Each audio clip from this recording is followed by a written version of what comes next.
Kurang jelas. Bener nggak? Apa mau verifikasi dulu? Konfirmasi pertanyaan Mas. Manusia diturunkan di bumi gara-gara Nabi Adam makan buah terlarang. Begitu? Benar. Kalau itu namanya konsepnya berarti dosa warisan. Pernah dengar nggak dosa warisan? Apa itu? Dosa jariah. Beda. Dosa warisan itu artinya jika orang tuanya bersalah, maka anaknya itu bersalah. Kalau ada konsep dosa warisan, Mas adil nggak? Kenapa nggak adil? Warisannya tidak melakukan. Iya dong. Masa gara-gara kesalahan leluhurnya, turunannya ikut menanggung? Tidak adil. Padahal turunannya tidak berbuat apa-apa. Jadi misalnya Abah nih, punya dosa, nauzubillah, punya maksiat, tidak berarti Mas harus menanggung dosa Abah. Nah, konsep itu ada yang tidak tepat menurut pemahaman agama kita. Tapi Mas nanti boleh cari sendiri ya, memverifikasi ucapan Abah benar nggak ucapan Abah. Jika Nabi Adam bersalah, sementara seluruh umat manusia harus menanggungnya gara-gara kelakuan kakek Adam, turunan kita, berarti kita tidak tepat. Konsep ini ada masalah begitu. Masa satu orang bersalah, seluruh umat manusia harus menanggung akibatnya? Betul nggak? Jadi menurut Abah tidak tepat. Manusia diturunkan ke bumi gara-gara memakan buah terlarang. Berdosa, bukan. Tahu nggak kenapa? Karena dari awal mungkin ini yang berbeda konsepnya dengan agama yang lain, berbeda gitu.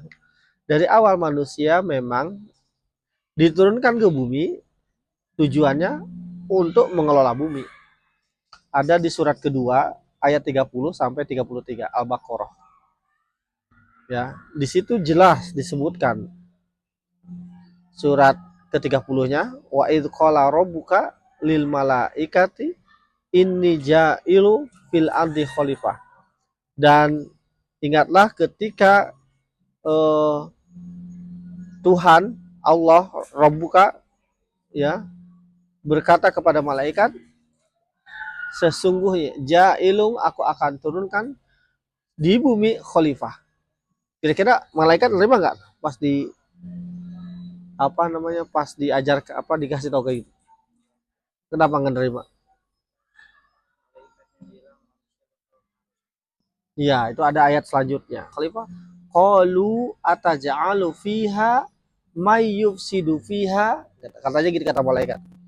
Apakah engkau akan menurunkan manusia yang akan membuat kerusakan? Wa yasfikud dima, bahkan menumpahkan darah. Emang kenyataannya gitu nggak sekarang manusia? Ada nggak berperang saling membunuh, merusak? Bener kan? Lalu setelah itu Allah membuktikan kepada malaikat ya bahwa malaikat itu sebetulnya tidak lebih mulia daripada manusia. Di ayat 32 Allah ngomong gini. Wa 'allamal adamal asma'aha kullaha. Manusia Adam waktu itu diajarkan nama-nama semua benda di surga waktu itu. Faqala ambiuni bi asma'iha ula in kuntum shodiqin. Lalu Allah bilang ini, coba sebutkan nama-nama itu jika engkau benar. Malaikat ditantang sama Allah.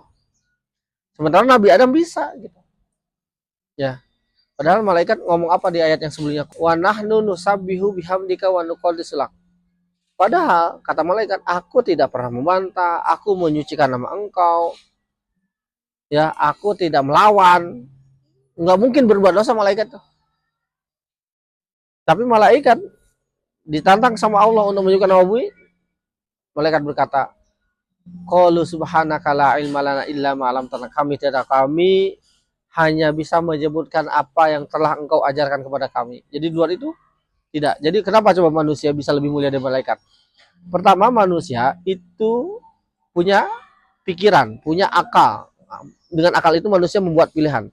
Jika akalnya dipakai, Mas, bisa lebih mulia daripada malaikat, tapi bisa jadi jahat, lebih jahat daripada iblis. Karena pilihannya itu. Malaikat dikasih nafsu nggak? Hmm? Malaikat dikasih nafsu nggak? Enggak. Jadi wajar nggak kalau misalnya seseorang yang sudah suci tidak tergoda untuk maksiat, tidak melakukan maksiat, wajar nggak? Wajar lah. Gitu. Sementara manusia punya potensi berbuat jahat, lalu tidak berbuat jahat. Berarti mana yang lebih hebat? Yang kedua lah. Mas nih punya potensi nih untuk mencuri, tapi nggak mencuri, bagus nggak? Bagus. Tapi kalau nggak ada yang dicuri, ya berarti itu Mas bukan tandanya Mas bagus. Nggak ada yang dicuri gitu. Ya nggak paham kenapa manusia sekarang diturunkan ke bumi? Tujuannya buat apa? Mengelola bumi. Tapi harus pakai apa kalau mau selamat?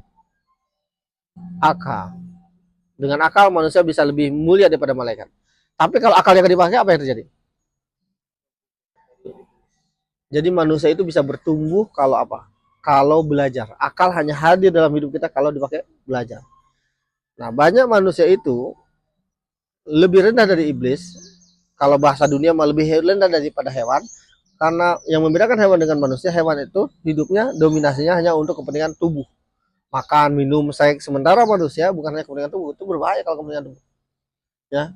Maka kalau kita mau selamat, ya muliakan akal kita, muliakan jiwa kita, muliakan hati kita, tundukkan kesenangan tubuh kita. Karena banyak manusia yang hidupnya hancur tuh gara-gara terlalu memuliakan kesenangan. Bahasa agamanya nafsu. Boleh nggak bersenang-senang? Asal gimana caranya Mas pikir tidak berlebihan.